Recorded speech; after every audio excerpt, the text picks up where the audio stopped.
You too. It's your boy Brak, aka Brak Man, aka Sir Brak, Mr. Brak, whatever you want to call me, man. I'm back. As you see, I'm back.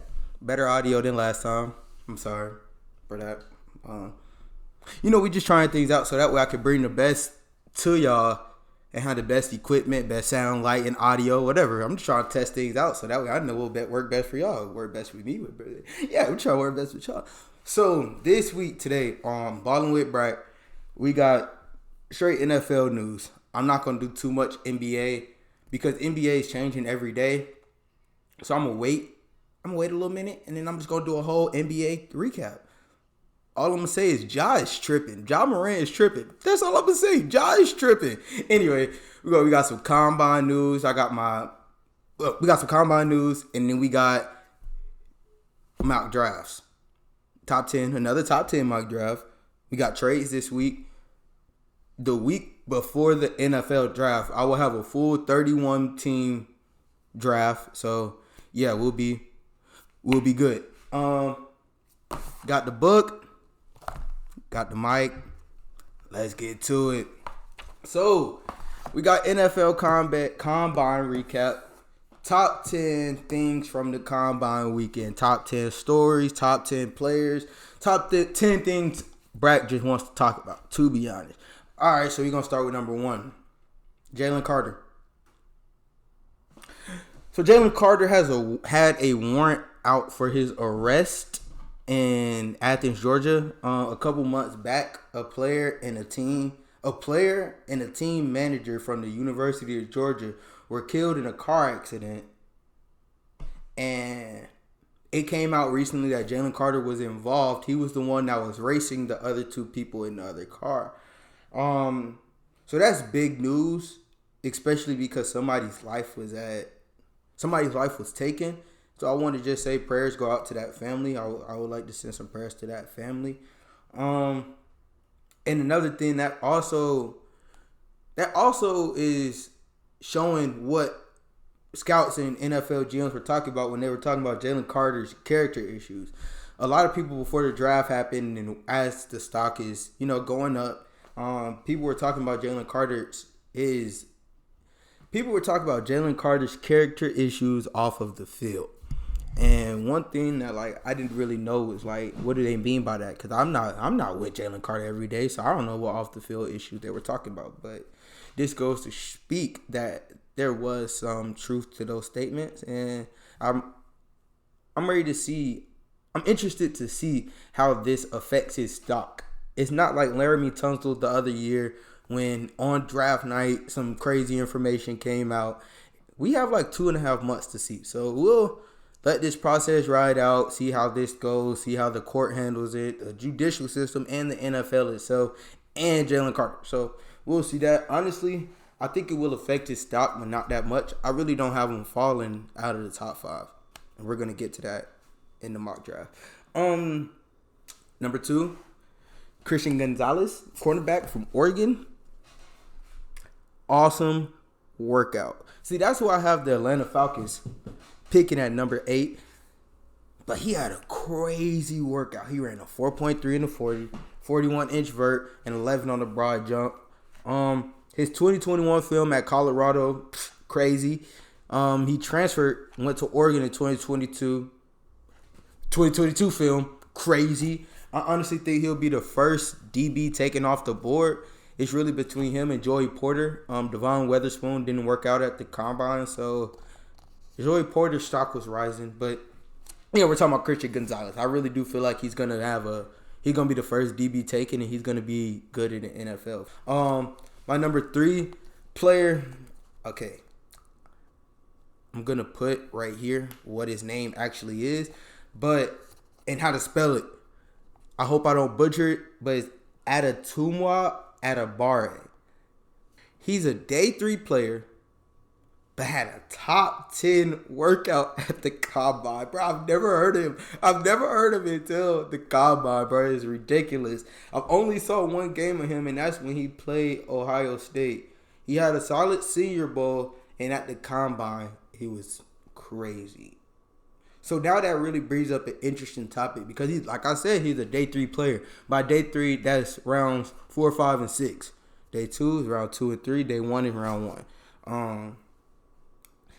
But now he's looking like a day 2 pick, maybe second, third round type thing, which is interesting. He's 280 pounds and ran a 4.49.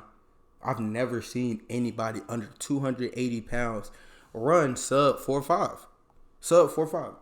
Nobody. I've never seen anybody run sub 4.5. So the fact that he ran a 4.49 is ridiculous. You're running a 4.4 at 280 pounds?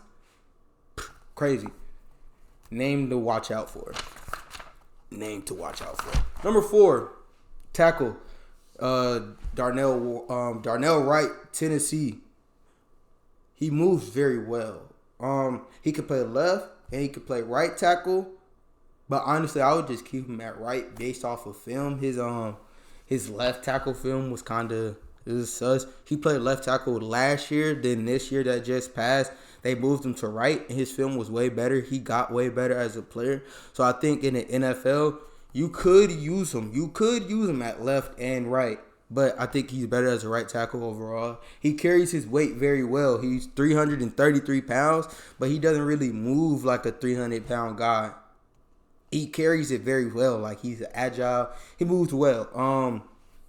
He ran a 5.01 40 in the combine.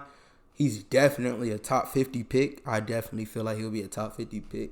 The only thing, I'm not going to say the only, because he has some flaws. But one thing that really stands out to me when I was watching his film and just looking at him over the course of the season and at the combine, he has a below average hand reset. And his run block finishing is like it's like this average, he's like right here. You know what I'm saying? It's like he's not really too bad. You could get coached up in the right situation in NFL, but that's something to watch out for as he's going through this process, and teams that are looking to draft him. If you don't have a good O-line on your O-line, or your offensive line coach isn't good, I would not recommend drafting him because he's going to take too much work to get better. Next, got back-to-back QBs. We talked about this before. C.J. Stroud, Anthony Richardson. We started with Anthony Richardson last week, but we're going to start with C.J. Stroud this week. C.J. Stroud was the most accurate QB at the combine. Hands down. Will Levis, C.J. Stroud, Anthony Richardson. Who else? Whoever. Max Duggan. C.J. was the most accurate QB at the combine. He was He had very good consistency with his ball speed and catching. He had good consistency with his ball speed, catching, his accuracy, and footwork. I'm sorry, not catching. His ball speed, his accuracy, and footwork. Yeah. Okay, just making sure I'm not tripping. Just making sure. Long day. Through all of his drills, he was great through all of them. I remember when I was watching his deep balls, he threw a deep ball like right on the money. Like, dude had to reach out and grab it type thing. So I'm real interested to see. I still have C.J. Stroud at QB2 under Bryce Young. Bryce Young didn't work out, but he did weigh in. He weighed in at 205. I think his playing weight is really going to be around 180. Around 180, that would be his playing weight. But 205, that's what he weighed in at. But we're not talking about C.J. Stroud. He's 6'3", 214. He didn't run his 40, but I really don't think that matters because he's not like a track star, or he's not really like a speed first QB. He's a mobile, but he's not speed first. So running this 40-yard dash, it matters, but it doesn't really matter. But definitely most accurate and most constant QB at the NFL Combine, and I think he will be out of this whole class. Now, Anthony Richardson, QB for Florida. Stud. He's a stud, man. He's a stud. He said that he's a comparison between, what do you say, Cam Newton and Lamar Jackson? Cam Jackson? That's ridiculous. He has everything physicality, but, now this is the but. I don't think that he should start right away. He needs to come into a team with a plan. Just similar to how Patrick Mahomes came in to Kansas City and they had Alex Smith. Pat Mahomes sat a year, came in, look at Pat Mahomes now. I think it should really work the same way with Anthony Richardson. I think he needs to come into a team, and that team needs to have a plan for him. I don't think that he needs to really start right away. Now, this is not part of the mock draft. This is not the mock draft segment, but Detroit Lions, if you're listening, Brad Holmes, if you're listening, draft Anthony Richardson. I know I'm talking to the mic. Now I'm talking to the camera. Brad Holmes, draft Anthony Richardson, Detroit Lions. That's all I'm going to say. He's 244 pounds. He has a 40-inch vert. He ran a 4.43 at the combine. That is crazy. His accuracy and his timing were decent. Not as good as CJ, but not below average. It's like CJ average. He's like right in the middle of CJ and average. CJ just had an outstanding day. Anthony Richardson didn't have a bad day either throwing. CJ Stroud was just outstanding. And yeah. So, next name, Jackson Smith-Njigba. 6'1", 196, wide receiver from Ohio State. He was hurt last season, but in 2021 he had 95 catches, 1,906 yards, and 9 touchdowns. The 95 catches and that 1,906 yards are school records at Ohio. That's not just regular. That's not average. That's a school record. He didn't run the 40, but that's okay. Drake London didn't run the 40 either last year, and he was the first wide receiver taken off the year, so that doesn't matter as much. But, bro, this is a crazy stat. I heard this the other day. He did great in the short space agility drills. 3.93 was the top time in the 20-yard shuttle. 3.93. Getting anything under a 4 is ridiculous. I think that's the top time in like generations. I think honestly, I think it's only like 3 players that have got under 4 on the 20-yard shuttle.